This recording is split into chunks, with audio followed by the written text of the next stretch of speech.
Hello, everybody. Thank you so much for making it today's webinar, the new standards of online education, Rethinking EdTech.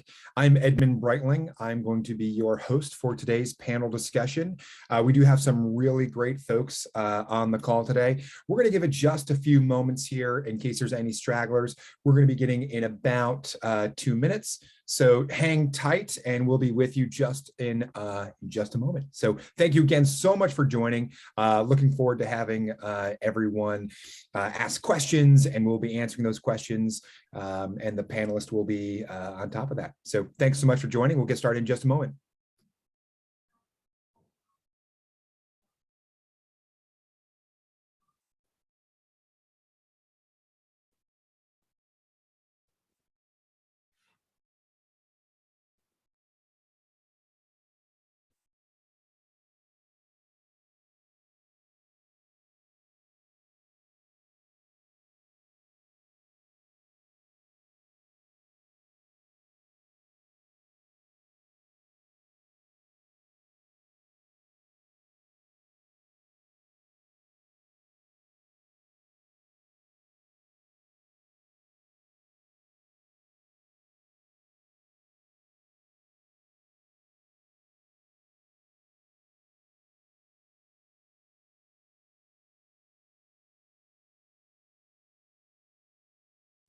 Okay, and so we are at 2 o'clock Eastern, which is when our webinar is starting. So thank you so much to everybody that joined the call today. Again, if you have questions, go ahead and put them in the Q&A section. Chat has been disabled, so Q&A is going to where you want to be to ask those questions to our panelists. I'm going to go ahead and kick us off here. So again, I'm Edmund Breitling with class. I'll be the host of today's panel discussion, and I'm going to introduce the agenda and then our two rockstar panelists. So our agenda today, we're going to do some introductions. I'm going to give you a quick little highlight about what class is and who we are. Then we'll go over some of the online education today discussions, moving towards the panel discussion, and finally we'll answer any of those questions we haven't gotten to in the Q&A portion of our discussion. So let's move forward and introduce our panelists. I'd like to introduce everybody on the panel here today to Dr. Craig Wilson, Vice Provost Online and Distance Education, and Karen Seaver, the Associate Director of Instructional Design of Development. Dr. Wilson, would you like to go first and say a little about yourself and kind of how last year's been for you? Sure. Hi, and thank you, Edmund, and hello, everyone. Craig Wilson, Vice Provost, as mentioned, Online and Distance Education here at the University of Arizona. I've been in this space for almost 30 years, and I've been delighted with its progression. I must say, even I was a bit caught off guard by how many things moved and how quickly things moved over the last 18 months or so. And it's, it was a lot revealing. A lot of things were revealed, and a lot of things were sort of opened up in terms of opportunities. So I'm looking forward to doing a deeper dive in that during today's discussion. So thank you all. Excellent. Thanks so much. And Karen Seaver with Virginia Community College. Absolutely. Good afternoon, everybody. Thank you, Edmund, and thank you, Craig. It's very nice to be here. I'm Karen Seaver from Northern Virginia Community College. So Nova is an interesting space because we have been in the online education space for a number of years. Prior to that, we were actually an extended learning institute, a correspondence course institute since the 70s. So we have been nimble and shifting and pivoting throughout the years as, technology advances increase and more access has become apparent to the country and the globe.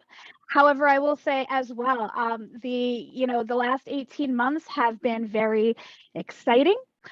We have pivoted in many directions. Specifically, I would say our most challenging pivots were around proctoring and what that meant for students' academic integrity and rethinking how we design assessment. So, I'm happy to get into that later, but that's really where we've been focusing on. Awesome. Cool. Well, thank you so much. And sorry, Dr. Wilson, I had a slide for you as well while you were talking, and I skipped right through it. So here's Dr. Wilson, a little bit about him and the school. Okay, so that's that. Let's hop in and talk a little bit about class. So class technologies, we were founded by Michael Chasen, former founder of Blackboard. Right around the beginning of the pandemic, he noticed that there's, a lot of schools are teaching on Zoom synchronously, and saw how great it was, but also saw that there was a lot missing from a physical classroom that you couldn't do through Zoom. So he asked, faculty and staff, what are you doing in a physical classroom? And they told him, these things over here on the left. These are the big things that we were hearing from what typically happens in a classroom environment. But over here, you're missing that from Zoom, right? 60% of the things that you would do in a physical classroom, you just can't do with Zoom. So that's where we move forward and kind of working on developing class. So we noticed that there's the big pieces right here. So teaching and learning tools, student engagement tracking, attendance and ID verification, proctor exams, seating charts, and classroom management tools. We added those buckets right into Zoom. So you can see a little screenshot of it right over here. And one of the biggest features that we have just launched, which is what every faculty member that's ever taught a synchronous class through Zoom has been asking for, one of our biggest features is our enhanced breakout rooms. When you launch an enhanced breakout room, you can see all of your breakout rooms all at once, right? See exactly what's going on in each one of those. You could pop in and out and send specific resources to specific breakout rooms, or send them to everybody. So very cool feature. Another feature that we've added is our proctoring view. So when you're in the proctor view, you're able to see all of your students' cameras on the left and all of their shared screens on the right. So you can share these and check in with your students and see exactly what's going on. You don't have to even proctor exam. You can turn this on at any point and check in with each one of your students, just like you did in the old days, walked up and down the rows of your students, see what everybody's working on. That's what we've added here with this proctor view. So that is a little bit about class. That's the quick little 2-minute high-level explanation of who we are. And now we're going to dive into our discussion topic today, online education. So before we get going, we want to launch a poll. I'd love it if you could all answer this in the Q&A section or the poll section. I think that we are launching a poll. And basically, the biggest thing we're looking for is what kinds of things did you have to overcome in the past year? How has online learning helped you? What are some of the issues? So you should have that poll right in front of you. Go ahead and select that, and we'll be sharing those results as well. Great. Okay. So the current landscape, some of the things that we've heard over the last year as we've been talking with faculty and keeping abreast of what's going on and how schools are adapting is this right here, right? The current landscape where we're trying to differentiate emergency remote learning versus, high quality digital thought out integration of an online environment. A well-designed online environment experience provides access and flexibility that students want. Educational technology can offer powerful support if enabled by the right people and processes. So that is something that we want in the background as we're having this discussion, because a lot's changed. Dr. Wilson or Karen, I'd love to hear your thoughts on the current landscape and what you've experienced. Sure. Karen, would you like to go? I see you're on mute, so I'll go ahead and get started. Okay. Well, it's interesting. I know that there have been various discussions about remote learning versus online education. As you mentioned, the more thought out version of providing online instruction. And I look at it from two lenses. The first lens is, yes, there was a lot of emergency remote learning going on, but a lot of good things came out of that. I think for the most part, for the first time in human history, the world all at one time, simultaneously, was introduced to online learning, whether you liked it or not, whether you enjoyed it or not. Now you have a frame of reference, and there's a lot of good things that comes from that, because now that has been established, the next step is we can only go up from here. I think it's clear to say that many of the remote learning situations really took advantage of Zoom, and Zoom particularly did, I would say, the lion's share from all indications that I've seen so far, at least. But I did see that there were gaps, and organizations that are looking at ways to fill those gaps, I think that's a good space to occupy. With respect to planned out online learning, the things where we have instructional designers, where we have videographers, where we storyboard things. I think also the lessons learned there were very helpful to faculty who was sort of pushed into this new modality. So that, yes, in the beginning, it was really, really rocky, say from March of 2020 to June of 2020. But by the time we got to summer and into fall of 2020, a lot of the folks who were just introduced to it for the first time really started to gain traction, because a lot of the best practices and benchmarking that instructional designers and those who are in that space occupy were able to go back and help all of these faculty en masse to be able to not only learn new ways of delivering, but new ways to keep their students engaged. So with that said, I'll turn it over to Karen. Absolutely. And I echo all of those sentiments. And I would add to that saying that one of the great benefits that I have seen sort of pushing us forward in this time of emergency remote learning was keeping a mindfulness on equitable and accessible education, affordable education that is more flexible, and really involving non-traditional learners and bringing them back into the academic space. I have seen at Nova, and I have seen across the board at other online universities, though enrollment has been fluctuating up and down, non-traditional learners who are looking to advance in the workforce have been enrolling in online learning spaces during this time that they're home. I think that is a fantastic benefit. I think it also forced us to look at bandwidth issues across the country, infrastructure, technological infrastructure issues across the country. I live in Fairfax County.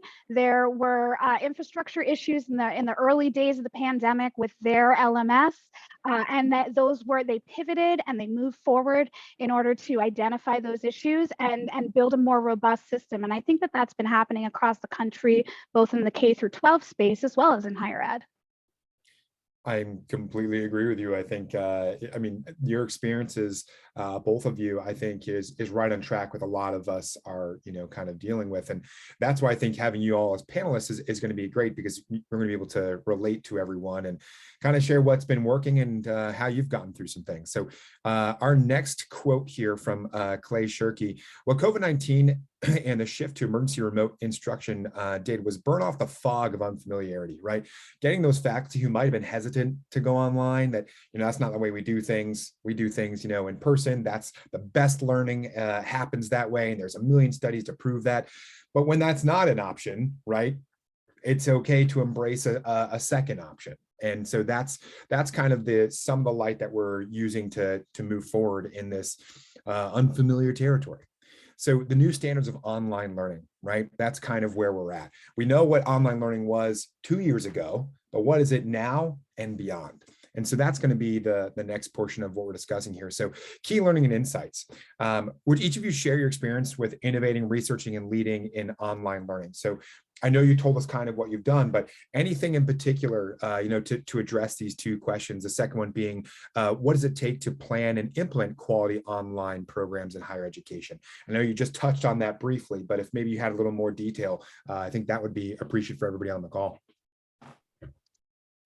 Sure. It's interesting because it's a continuum. When we talk about innovating in online learning, anyone in the space recognizes that you're never done. There's always something new to figure out a way to incorporate.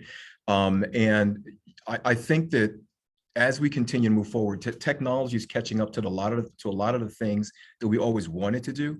There was this big promise of what online learning could be, differentiated instruction, at the drop of a hat and things like that. And I'm not quite sure that we're there yet for all levels, but certainly we're making strides. I think that going back to something Karen mentioned earlier about access, broadband access in particular, I think that, and it's kind of hard to disaggregate the first point from this point, and that is, with the access, you need ubiquitous broadband. That's something that's just like you need electricity in homes, you need broadband in homes. And I think that when we looked at what happened over the last 18 months, the inequities that were revealed, many folks sort of brushed it aside prior to that, but over the last 18 months, it was glaring and it was right there in your face and it's inescapable. Institutions like ours really go out of their way to make sure students had access, whether it's MiFi pucks, whether it's opening up parking lots so the students could get Wi-Fi, whether it's laptop loaners and things like that.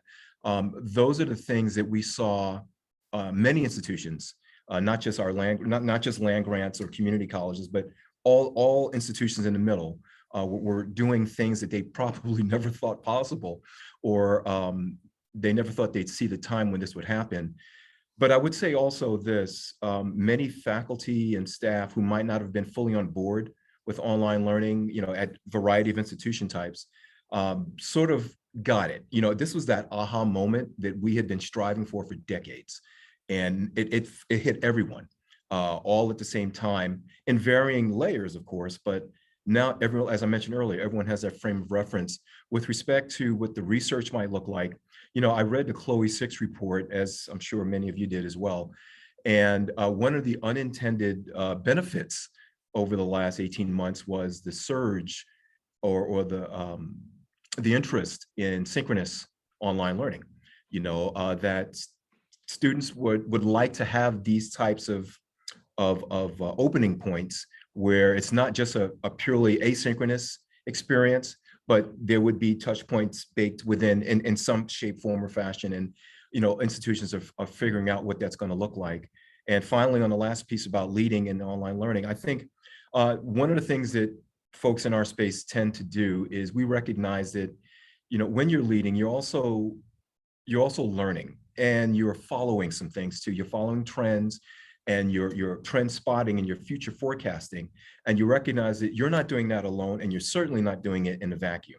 You're working with your corporate partners, you're working with your community partners, you're working with all constituency groups across your campus. And at the end of the day, you want to make sure that the students who are enrolled in these classes are highly engaged and they're receiving a high quality online education. So I've taken up enough time. Let me turn it over to Karen.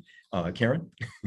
No, thank you. And yeah, again, I agree completely with everything you just said there. And I would say at Nova, some of the things that we are doing to pivot and remain nimble really do revolve around, as I said before, assessment and what that means for online students. One of the things that we have been leading the charge on is authentic assessment, design, and creation within courses. So leaving some of that rote learning to some more lower stakes, traditional recall and recognition quizzes, and moving and elevating up that authentic assessment, that product or project-based learning for students to demonstrate that knowledge. And this has been really successful for a lot of reasons.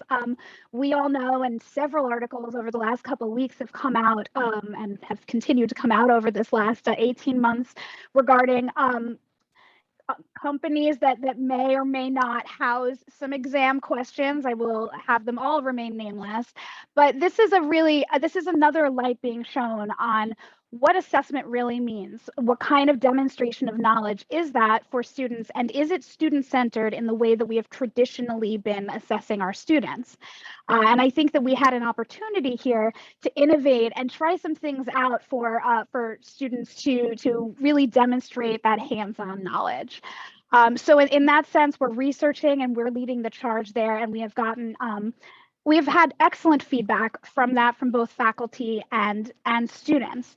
So it sort of ties into what does it take to plan and implement quality online programs, because one of the things we did in order to make this a successful pilot is professional development, paid and badged professional development. We cannot send our faculty out there with these new innovative tasks, new technology, new concepts and frameworks without helping them develop those skills with professionals and paying them to do so, so that they also take agency, so they have a stake in the creation of this innovation, so that they are now evangelists for this innovation in their spaces as well, because some of them do work, especially at community colleges, as adjuncts in corporate spaces. And we really want to get that word out there, right? So we need to make sure that we are providing paid professional development and that we're always adhering to best practices. At Nova, we more or less adhere to the Quality Matters rubric, the OLC rubric, the SUNY rubrics. We want to make sure we're using those fantastic frameworks to develop and design our online courses so that they can maintain that rigor, that standard, and are engaging for our students. Awesome. Yeah, I really appreciate that answer. Karen, we actually had a question in the chat. It says, does Nova still have a correspondence education focus, or has it shifted to distance education? So it has shifted to distance education in the Nova Online space. Northern Virginia Community College also does have face-to-face courses. We have Zoom synchronous online courses, as well as hybrid and completely asynchronous. So I work in Nova Online specifically. We are a completely asynchronous unit with some Zoom components sometimes. Yeah. Awesome. Thank you, Karen. So our next slide, we're talking about advancement opportunities. So what advancements from the last year would you share with the other universities to improve and scale their online offerings? Karen, since you're, last talk, go ahead and kick us off, and then we'll kick it over to Dr. Wilson. Absolutely. Well, I think, many of us are in the academic space who are on this webinar, right? So I believe that all of us are thinking about regular and substantive interactions as the new federal guidelines have come across in July 2021. So some of the advancements that we have implemented have really revolved around making sure that we are having these regular and substantive interactions. We've implemented some applications like Harmonize, which is a great great application for discussion, interaction, and sort of that reciprocal, substantive back and forth between students and faculty. We have also scaled up and down some of our course offerings. So we are designing specifically in a module format so that we can offer courses that are 15 weeks, courses that are 12 weeks, courses that are 7 weeks. And this is really helpful for the flexibility of students. It's helpful for faculty to be able to sort of get their course loads and things like that. So these are some of the ways that we have really moved forward. We've also implemented things like Respondus Lockdown browser. We've implemented Zoom as a regular feature in many of our courses, and we are a Canvas-based college. So we have been playing around with many of the LTI, those learning technology integrations, throughout to pilot and pivot where we can. And I do want to say, Craig, you mentioned sort of differentiated and adaptive learning. This is something we've been piloting as well, sort of that choose your own adventure, mastery path, adaptive learning in some of our online courses. And those have been really successful. Obviously, we're still in the pilot phase, but we are moving forward towards that. So I'm glad you mentioned that. Yeah, and it's funny, with respect to the University of Arizona, one of the things that we're looking at is the continuum of learning. And we phrase it the lifelong learning loop, otherwise known as L3. And that's where we're looking at students and understanding that the labeling of traditional and non-traditional students, those lines are being blurred so much now because we would say before that a traditional student was 18 to 22, and then a non-traditional student was 25 and up. But so many of our students, regardless of age, are looking for multiple ways to be engaged with your university. And so we were looking at terms, we consider them new students, NEW, numerous educational ways to enter your institution, enter your learning. And so by having a loop, you're allowing that student to enter at any point in that circle. And by having it in our particular space, we've got online, distance, and continuing education. And what that allows students to do is traverse all of your offerings, whether it's online, whether it's at a distant location, or whether it's credit or non-credit, allowing that student to enter at the actual inception point that makes the most sense for them, whether it's for a competency they need to gain and gain it really quickly, upskilling, reskilling, or things like that, whether it's a short-term certificate, whether it's badging, whether it's a full-out degree, students are coming in with these needs that are I think, multi-pronged. So to put them into these same old buckets that we used to do, I think we've sort of outgrown those buckets. And that lifelong learning loop that we've put into place is helping provide some guidance and also provide some continuity for the students so that for them, it's like a one-stop shop. I understand that once I enter, I have all of these different ways, and then we've got folks can help them navigate the path that's most effective for them. And I appreciate that. And we actually have a question in the chat that kind of dovetails in there nicely. And they want to know about the difference between synchronous and asynchronous learning and how asynchronous landscape and or expectations have evolved since the pandemic. I would love to, I know, Karen, this is right up your alley. I'd love to hear your thoughts on that. Absolutely. So yeah, I would say asynchronous learning traditionally has felt almost like a correspondence course. I mean, I will give it that, because you aren't really getting that exact feedback in live time. However, when we're talking about sort of non-traditional students, and I full transparency, I was one of these students. I actually started as a student at Northern Virginia Community College as an adult. So I can speak to the need for that kind of flexibility that comes with asynchronous learning in order to be able to work a job, live my life, and get the things done that I need to do in order to provide for my family, but still get my education. So I would say, as far as innovations go, moving from Blackboard to Canvas was a huge improvement for engagement with our students. And not anything disparaging against Blackboard, we just are able to integrate a few more live time feedback technologies that we may not have used in the past. So that is a big shift. One of the other things that we do is in our asynchronous courses is we create these kind of templated style designs that can be scaled up and down, like I mentioned before, where faculty can add resources and their own spin and videos and things that they need to add to the course.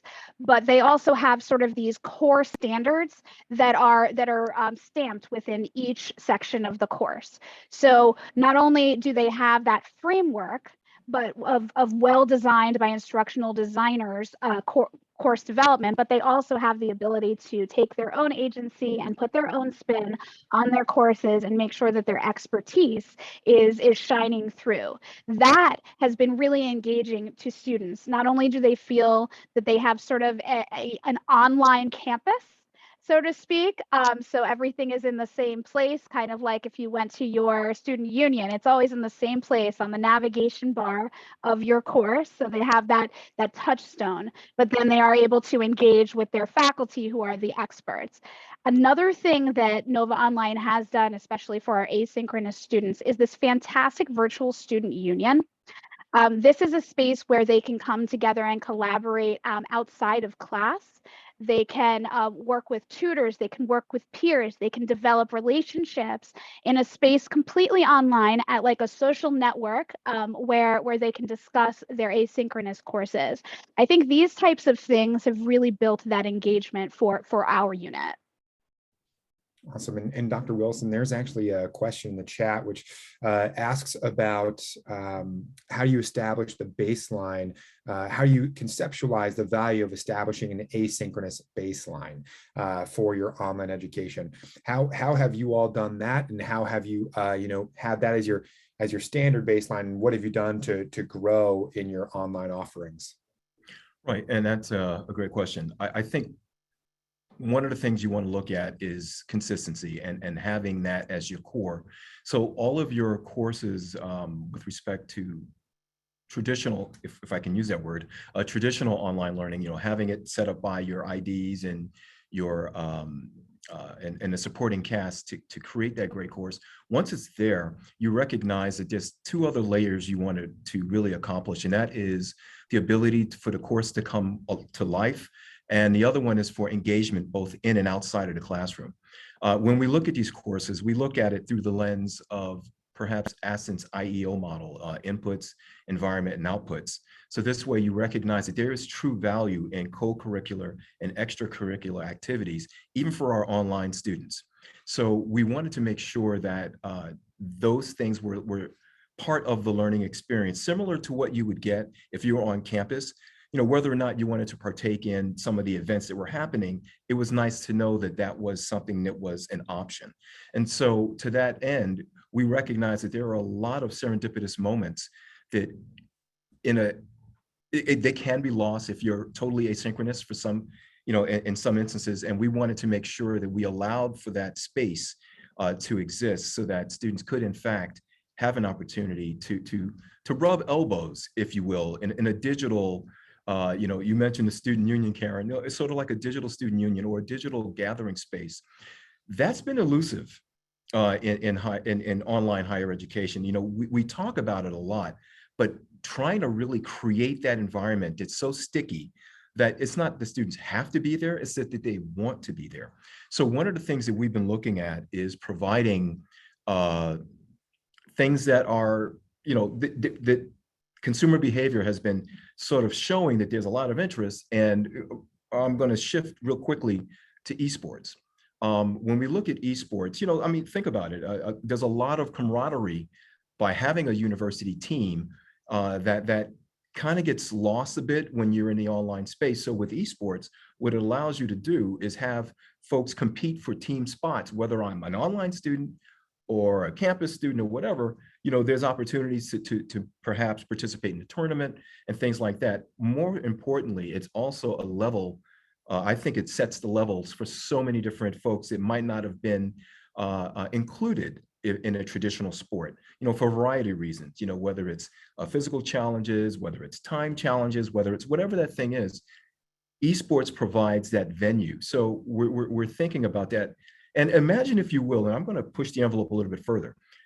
Imagine, if you will, if we had e-cheerleaders, so that folks could have that school spirit and allow themselves to be a part of that culture that makes that university so unique. And here, with the Wildcats, when we're talking about making sure that everyone has an opportunity to support our teams and to feel the camaraderie and things like that, it's these types of thinking that allow, again, Aston's IEO model, that environment is so important. And making students feel inclusive, making sure that folks of diverse backgrounds, and we just want to make sure that everyone feels included when they become a Wildcat here at the University of Arizona. And I'm sure that's the same thing that other institutions across the country also are seeking to do. And I think now that we've had this seminal moment of 2020, a lot of heartache. We went through a lot as institutions, as people, as family members, friends, and everything else. Lessons that we're learning from that particular tragedy will set us up for the next 100 years. And so while we move forward in 2021 and forward, this is the time to take all of those lessons learned. And now that we have a common frame of reference across the world for what online instruction can be, even if it was emergency remote learning, the fact is now you have at least some familiarity that will help us catapult, and we'll see some big changes on the horizon. So I'll leave it there. Yeah, thank you, Dr. Wilson. And you hit on a number of things that there's so many great questions in the chat. And I think there's a lot of big topics here. I know that really quickly, Karen, there was a question around the communities that you have you've created at Nova. And I think there's another question in the chat that kind of corresponds to that. And it's about noticing a difference in enrollment trends after offering flexible learning and modalities of offerings of your classes. But I think this community piece also lends it to those enrollment numbers staying up or changing in some way. And Karen, I'd love to hear if you can speak to that. And then Dr. Wilson, I'd love to hear your thoughts around how enrollment has changed, with these various options being given.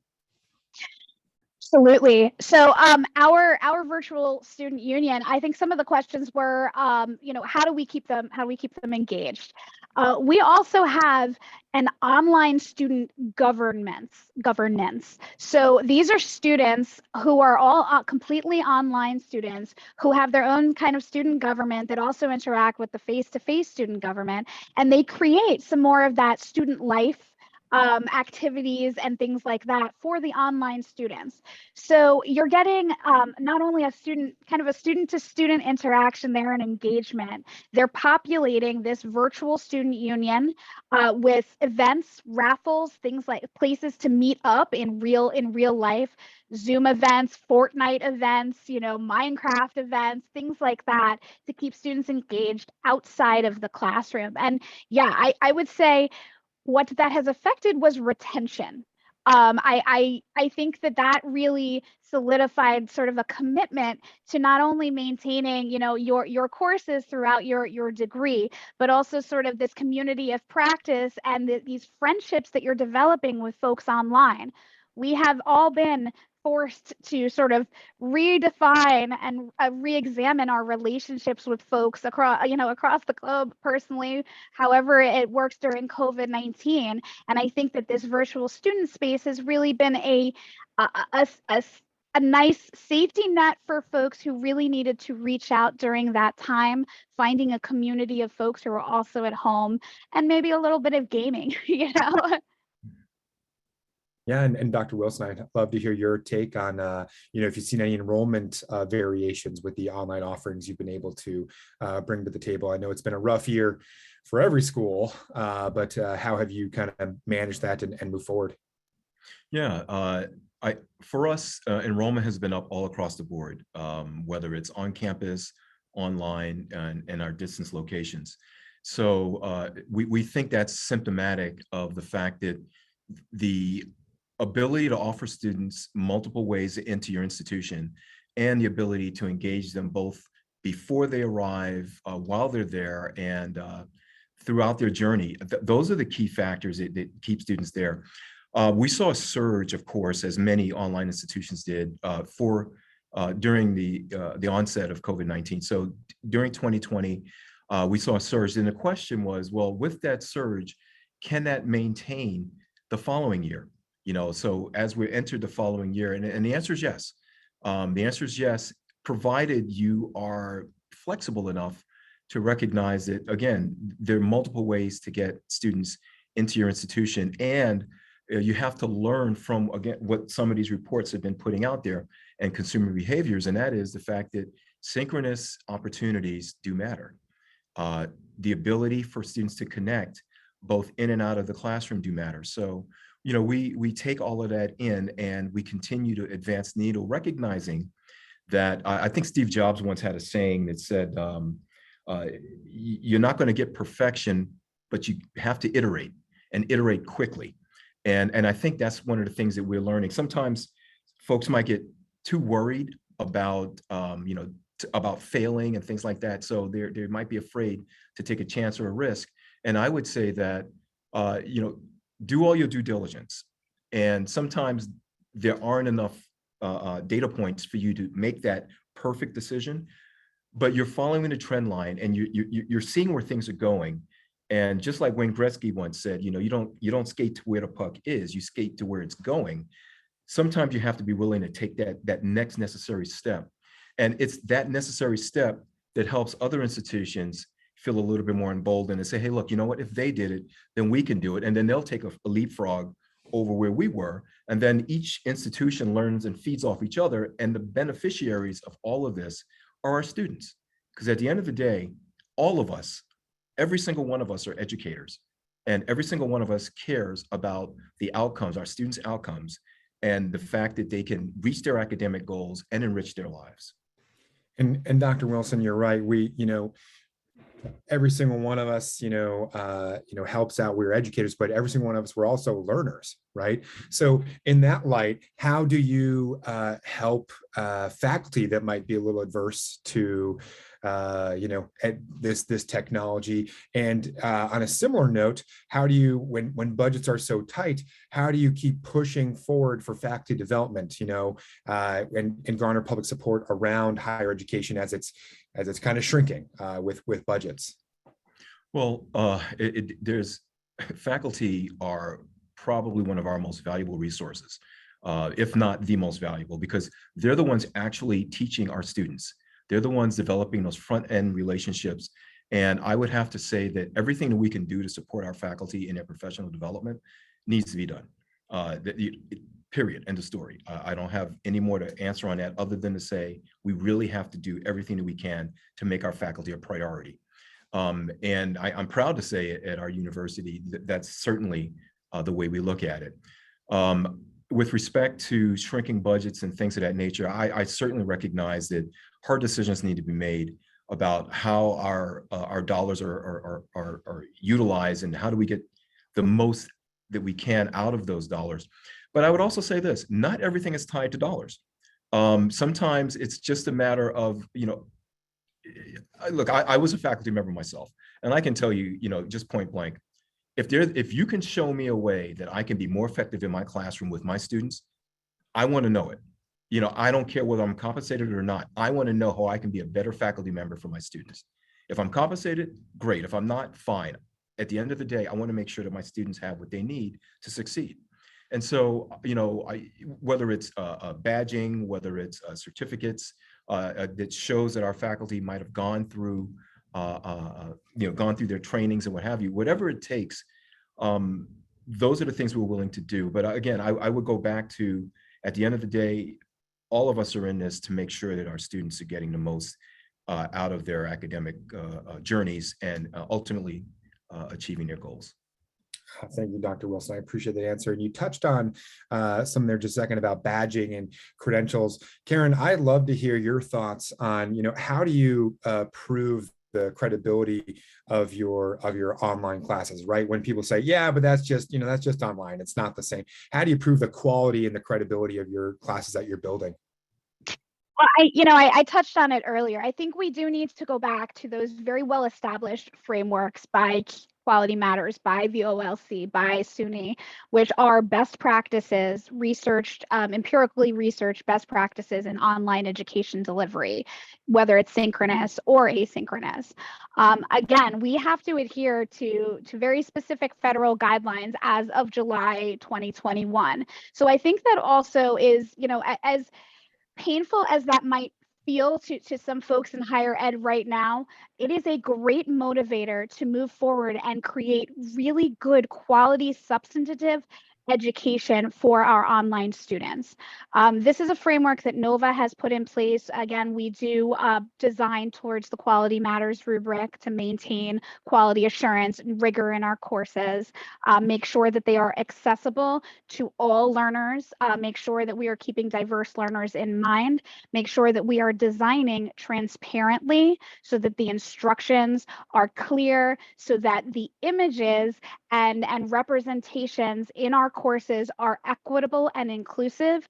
These are all things that designers, that educators really should be moving towards to make sure that we are representing our students effectively across the board.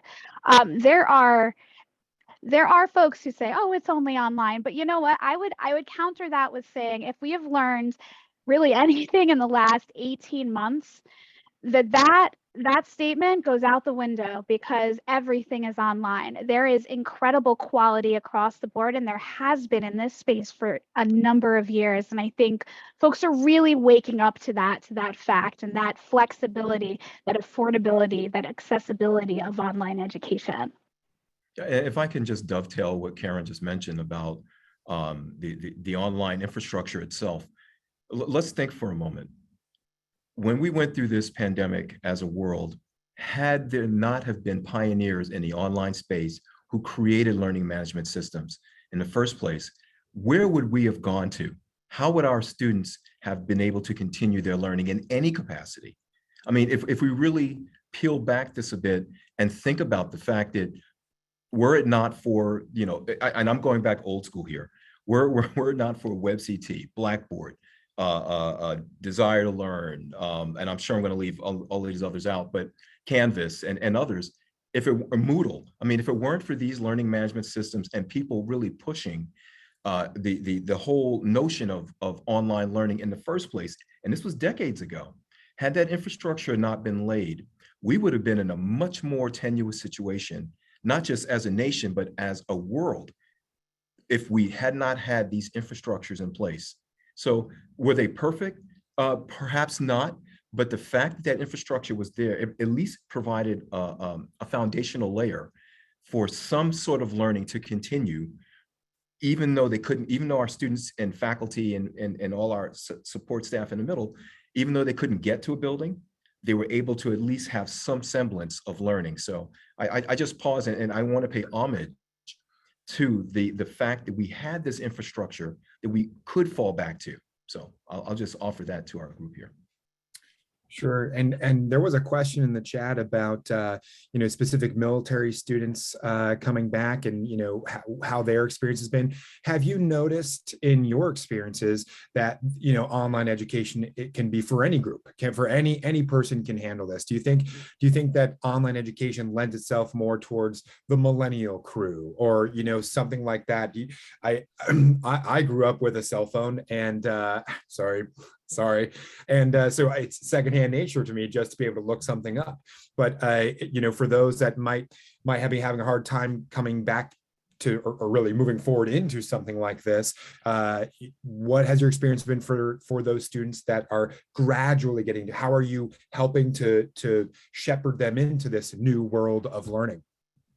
So I think, well, I'm a military member myself, at least I used to be. And I can tell you that had this have been an option, I took correspondence courses. I'm dating myself. So this is before we had the World Wide Web. The web came into existence about 92 circa. And so prior to that, had I had the availability of an online program, it would have been a game changer earlier in my life. Having said that, I think that recognizing that our military members and their families are highly mobile, and at a moment's notice, they could end up on the other side of the world.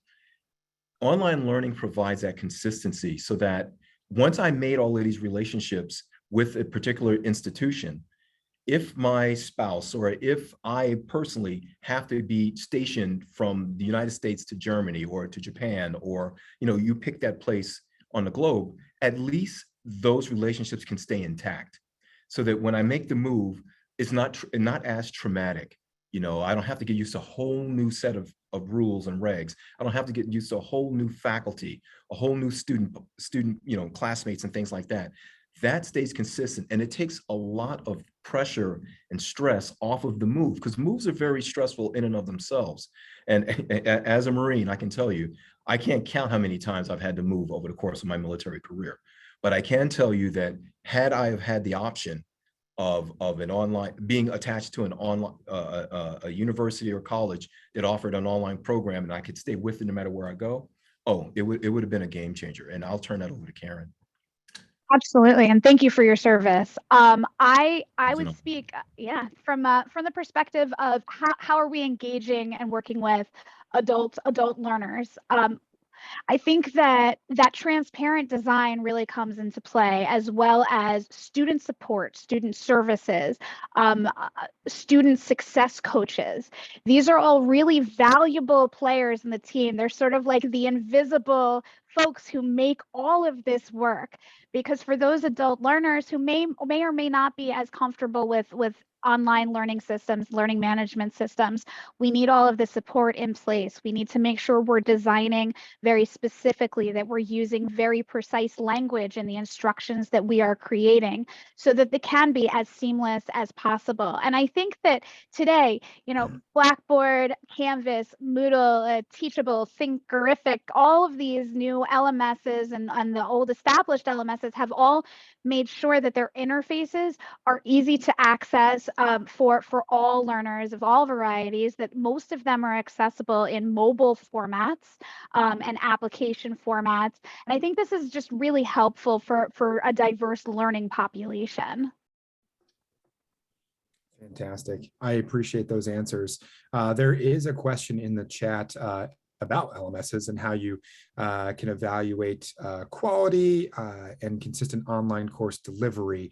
And I know that, Karen, you kind of just touched on that, but I think the learning management system is not new. They've been around since online education's been around.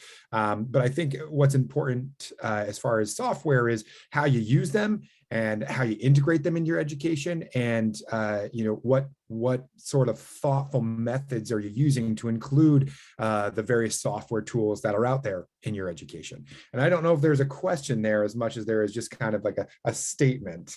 But any comments on that? Yeah, it's okay if there isn't. You got it. Great.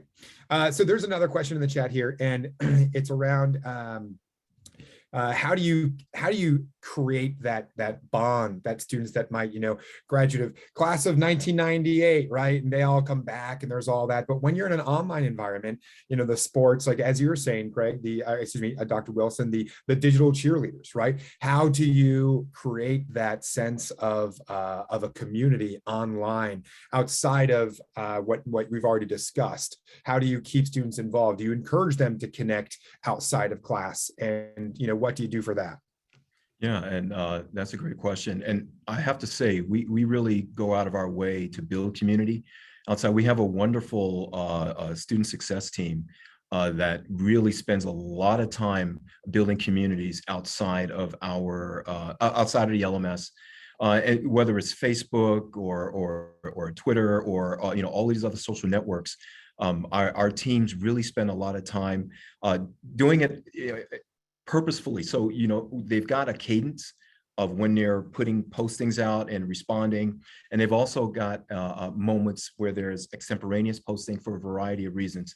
And the students have really gravitated toward that. And I have to say they're very active and in a good way, in a very, very good way. And I want to say that our team has really, really, I think pushed the envelope in terms of doing that.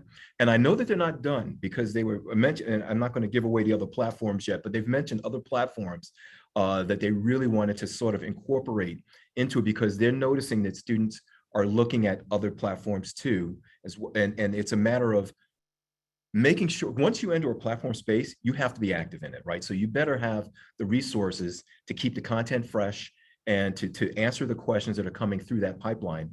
And we mentioned earlier our student, I heard Karen mention her students. We also have a student government group that is very, very active.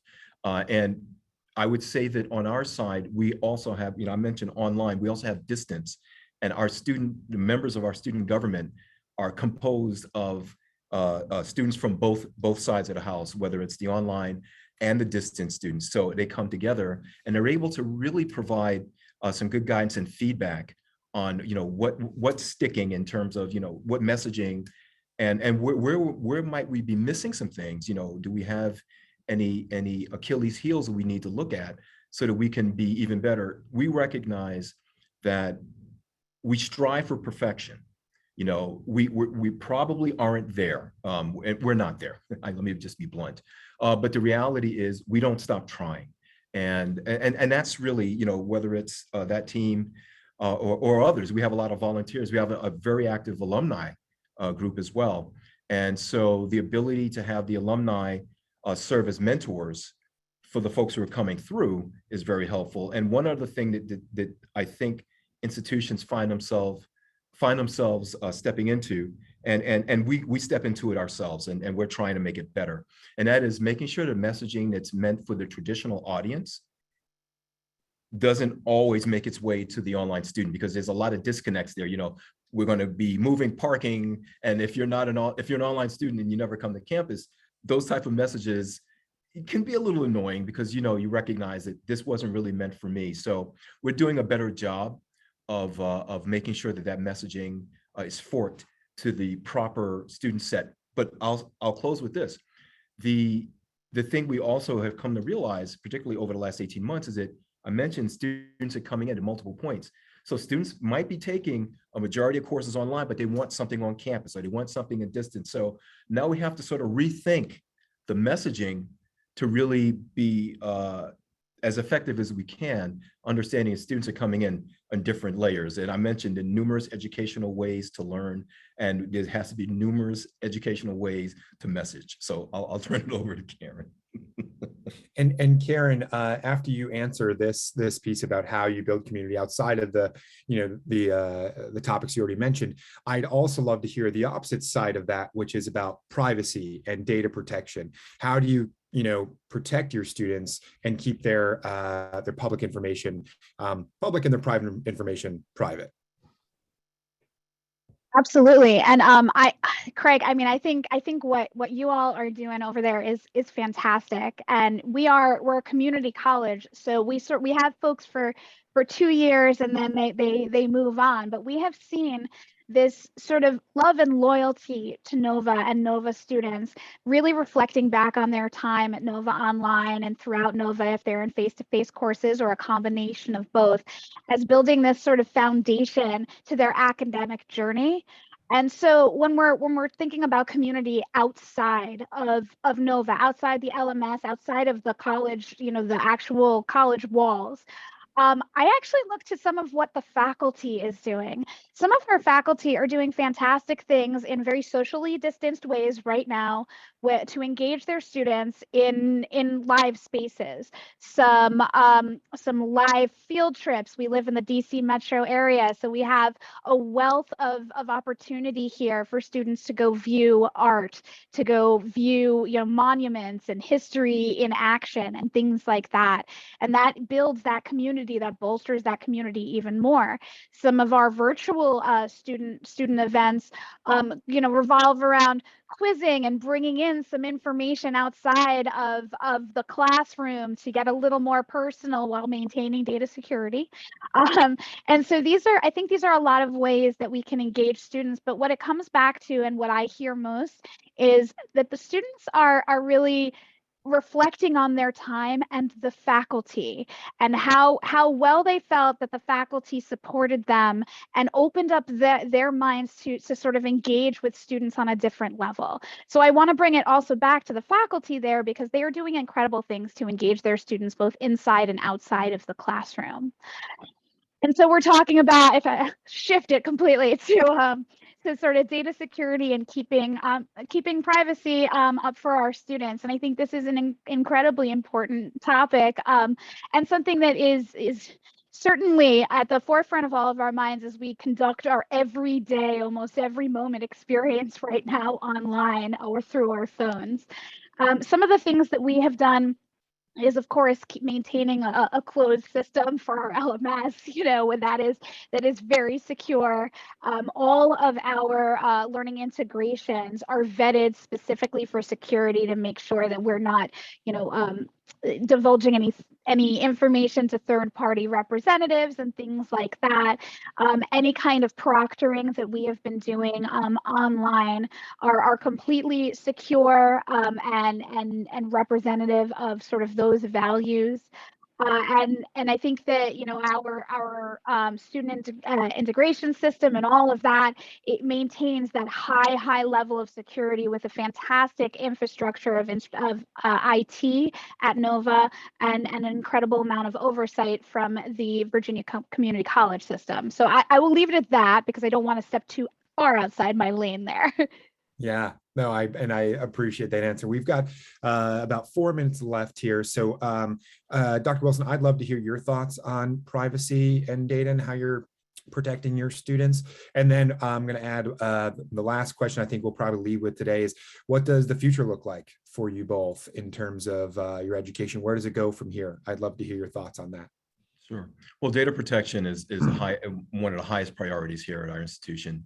For our students and for everyone involved. One of the things that we are highly cognizant of is the GDPR, and making sure that when we're dealing with students, that we keep that information as highly secure as we can possibly make it. And we have units that are tied just to data privacy here at the institution, and focus on that. So not to belabor the point, but we know that because our students are doing everything online, it's incumbent upon us to make sure that all of their steps are as highly protected as they can possibly be.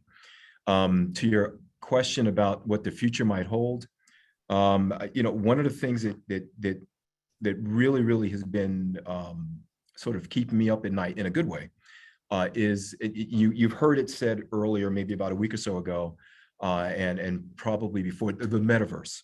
Okay, and with respect to the metaverse, what's the impact going to be, if any, on education? And I don't think anyone really understands, or excuse me, anyone really knows with certainty what the future is going to hold. But the metaverse, and there's conflicting definitions of it, but in its essence, it's really a confluence of online and physical existences merging into one space. And with respect to online learning and campus learning, or online learning and digital and and distance learning, you sort of have the underpinnings of it in a rudimentary sense of what a metaverse can be, because you've sort of pulled those things together. But in a more spelled out version of that, I kind of look at it in four different lanes, and I see it as four different phases. I see a launch phase, I see a challenge phase, a refinement phase, and finally a destiny phase. And ultimately, what's going to happen is the LMSs that we're dealing with today are going to be really, really, in comparison, are going to be really rudimentary to what's to come. And the immersiveness of what this metaverse is going to become is going to lead to new names and new states of being for institutions, in my estimation. And I've sort of put out a framework that I call a metaversity. A metaversity. We've got about 20 seconds left. So yeah. So if you're interested, find me on LinkedIn. I can tell you more about it. I've got the four different phases sort of laid out, and you're more than I welcome you to download it. Okay. Thanks so much, Dr. Wilson. And any closing thoughts for you, Karen? Sure. If we're looking towards the future of online education, this is something I've been asked a lot about in the last several months. I am really looking towards upskilling. I think that corporations and organizations partnering with online universities to basically pay their employees to upskill and move forward in the workplace is the wave of the future right now. Non-credited and non-degreed programs, I think, are really picking up speed. There's companies across the country that are working to make those partnerships, and that's really, I see that as one of the main futures of online education within the next 5 years. So I'll leave it at that, because I know that we have about a minute and a half left. I want to thank you both so much for being on the panel today. I think your thoughts and sharing what you've done at your different respective schools has really helped the conversation around are we doing the right thing? Because as a school, you're thinking, oh, let's do this, but it's the peers, this kind of environment where you can discuss to make sure that you're not alone, right? There is a support system out there. I want to thank Inside Higher Ed for allowing us to have this conversation today. And if you have any follow-up questions, I would encourage those that were able to attend today to follow up with our two panelists. I think that Dr. Wilson offered a LinkedIn connection, and Karen, I'm sure the head nod, yeah, not to put you on the spot, but please feel free to follow up with our two panelists. Thank you again so much for your time, everybody that was able to attend, and look for more of these series as class is putting on additional webinars throughout the year. So again, thanks so much to everyone that's able to attend, and until next time, have a great one. Stay safe.